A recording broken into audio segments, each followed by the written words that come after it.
वह शादी की लाल साड़ी को धीरे धीरे सहलाने लगी। दूसरे हाथ से एल्बम के पन्ने पलट रही थी। कुछ दर्द, कुछ शर्मिंदगी के एहसास से दिल में कचोट उठ रही थी। अपने कंधे पर जाने पहचाने स्पर्श के एहसास से उसने पीछे मुड़कर देखा। प्राची थी, उसकी बेटी। माँ, फिर वही सब। कितनी बार आपको कहा है, क्यों आप इन चीज़ों को खोल कर बैठ जाती हैं? जिन यादों से दिल दुखता है, क्यों आप उन्हें बार बार कोरेती हैं? क्यों नहीं इन्हें हमेशा के लिए दफन कर देती? काश इन्हें दफन करना इतना आसान होता, कहकर कनिका आंसू पोंछती हुई उठ खड़ी हुई। सुबह उठकर कनिका ऑफिस के लिए तैयार थी। आज उसे कुछ जल्दी पहुंचना था। आज कंपनी में क्लाइंट को प्रेजेंटेशन देना था, उसी की मीटिंग थी। प्राची को कुछ हिदायतें देकर वह घर से निकल गई। प्राची अपनी पढ़ाई खत्म करने के बाद एक काफ़ी बड़ी कंपनी में नौकरी करने लगी थी और अब कनिका को अपनी लाडली बेटी के लिए एक अच्छे जीवन साथी की तलाश थी। शादी.com वेबसाइट से मिले इंजीनियर हर्षित से मिलकर वह काफ़ी प्रभावित हुई थी। काफ़ी बातचीत के बाद उसके माता पिता से मिलने का निर्णय ले वह रेस्टोरेंट से बाहर निकली और हर्षित से विदा ले आगे बढ़ी ही थी कि उसकी नज़र सामने के रेस्टोरेंट से निकले एक युगल पर पड़ी। उसने ध्यान से देखा और अपने आप में ही बुदबुदाई, ये तो प्राची है, पर उसके साथ राहुल। हाँ, राहुल ही तो है, 254 नंबर फ्लैट वाली पड़ोसन का पति। बड़ी ही प्यारी लड़की है याशी। दोनों जॉब के लिए अपने शहर से दूर हमारे ही बिल्डिंग के फ्लैट में रेंट पर रहने आए थे। स्वभाव इतना प्यारा, घर की सदस्य जैसी हो गई। दोनों घरों में काफ़ी आना जाना हो गया। याशी और प्राची काफ़ी अच्छी सहेलियां बन गई थीं, पर ये दोनों एक साथ याशी के बिना वह कुछ और सोच पाती। तब तक दोनों कार में बैठकर उसकी नज़रों से ओझल हो चुके थे। प्राची जिस अंदाज से राहुल के साथ बैठी थी, उसे देखकर कनिका के दिमाग में ढेरों प्रश्न कौंध गए थे। अचानक ही किसी अनहोनी की आशंका से उसका हृदय कांप उठा। अपनी बेचैनी को नियंत्रित करते हुए वह घर पहुंची। उसने घर का दरवाज़ा खोला और बैग एक और पटक वह सोफे पर लुढ़क गई। शरीर बेजान प्रतीत होने लगा। तो क्या प्राची भी वही गलती करने जा रही है? कनिका की कहानी एक बार फिर से शुरू हो जाएगी। कब से भटक रही है वह? क्या मिल पाया है उसे? जो उसका था वह भी खो दिया उसने। सारे रिश्ते नाते पल भर में बिखर गए। घृणा, नफरत, जिल्लत, बदनामी, यही सब तो पाया था उसने।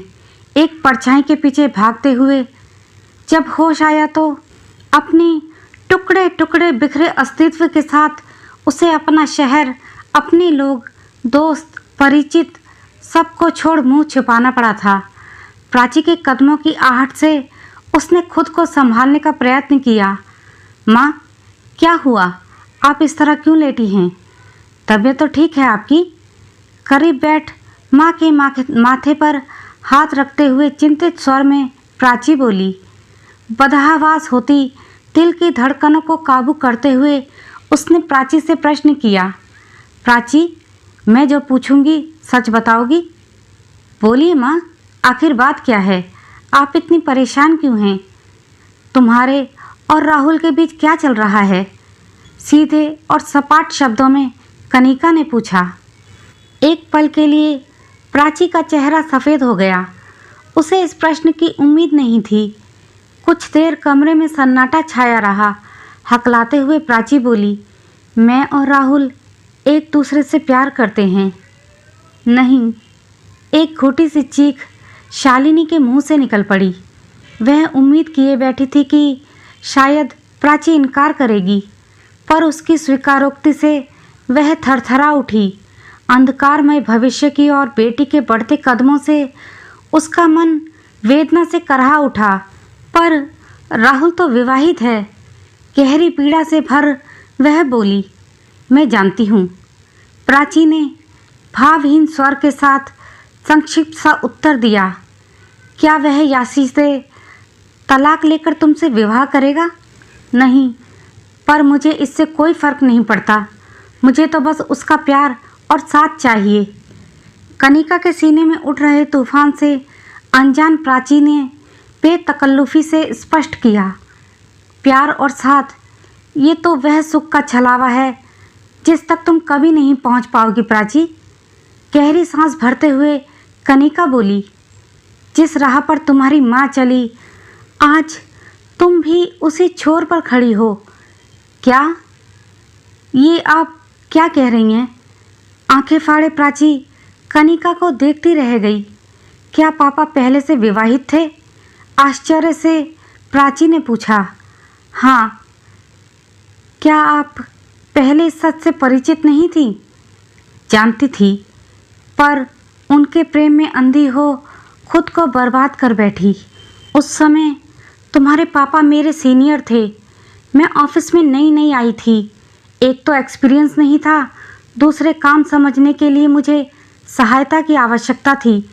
मेरा तुम्हारे पापा ने मुझे ऑफिस का काम ही नहीं सिखाया, बल्कि आगे बढ़ने में मदद की। उनका प्यार से बोलना सिखाना, धीरे धीरे मैं उनकी ओर आकर्षित होने लगी। दिन रात उनका ख्याल मुझे बेचैन किए रहता।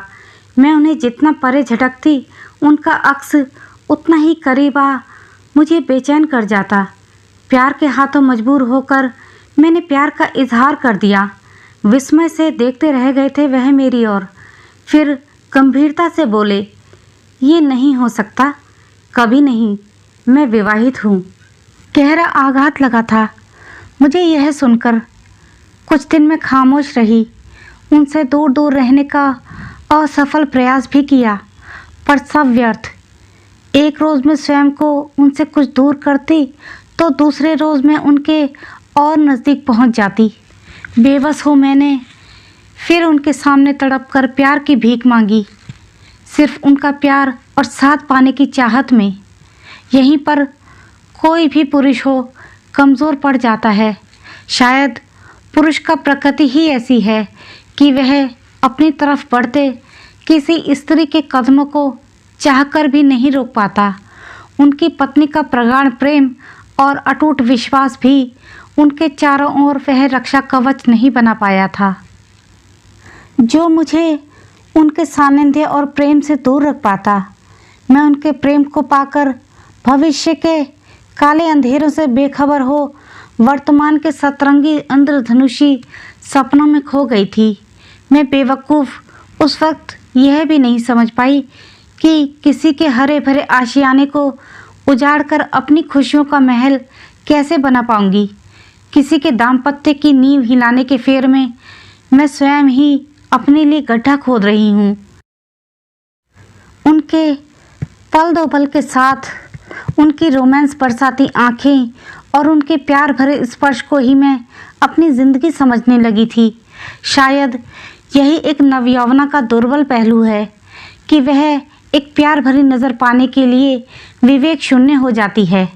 अपने दिल के हाथों मजबूर हो अपनी इज्जत, अपना भविष्य सब दांव पर लगा बैठती हैं।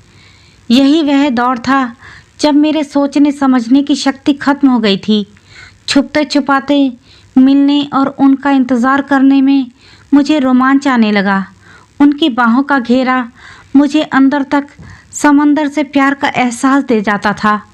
धीरे धीरे उनका प्यार मेरे चेहरे की लालिमा को बढ़ाने लगा। स्वयं को आईने में निहार निहार कर मैं खुद से ही शर्माने लगी थी। उनके प्रेम की खुशबू मेरे तन मन में पूरी तरह